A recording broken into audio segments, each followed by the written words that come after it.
nggak bisa diapa-apain lagi. Tapi RPGA juga belum tentu bisa di-upgrade teman-teman.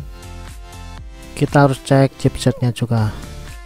Untuk mengetahui chipsetnya kita pindah ke mainboard teman-teman. Lalu kita perhatikan di sini teman-teman, ini HM65 ini adalah tipe Sandy Bridge teman-teman ya, yang bisa di-upgrade, yaitu HM65, HM67 itu bisa di-upgrade sampai i7 teman-teman. Tapi harus prosesor Sandy Bridge ya teman-teman. Kalau pakai prosesor i-Hybrid nggak akan bisa. Jika di sini tertulis HM70, laptop tersebut tidak bisa di-upgrade, harus menggunakan prosesor bawaan dari laptopnya teman-teman ya, walau masih RPGA. Untuk i-Hybrid dia dimulai dari HM75, 76 dan 77. Itu bisa di-upgrade sampai ke i7 juga teman-teman. Bisa dipakai juga menggunakan prosesor Sandy Bridge. Tapi ya sayang, lebih baik ke i-Hybrid aja. Selain irit listrik juga performanya lebih kencang, lalu VGA nya juga naik dari HD 3000 ke HD 4000. Untuk generasi pertama chipsetnya dimulai dari HM55, HM57, GM55 dan GM57.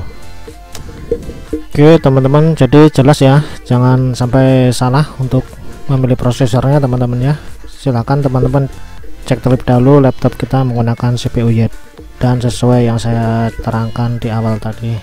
Oke, langsung saja. Ini adalah laptop Acer 4738 menggunakan chipset AM55, lalu prosesornya P6200.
Generasi pertama atau Arandel.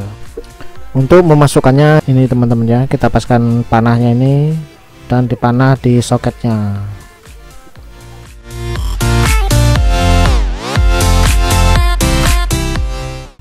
Oke, kita kunci kembali.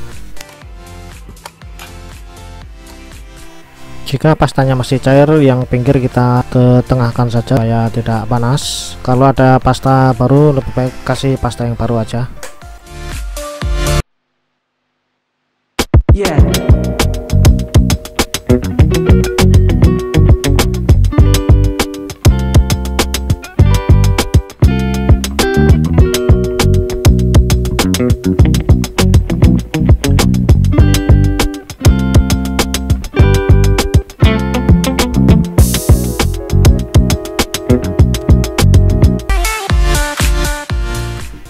Oke teman-teman, ini dia udah berubah prosesornya menjadi i5 ya teman-teman.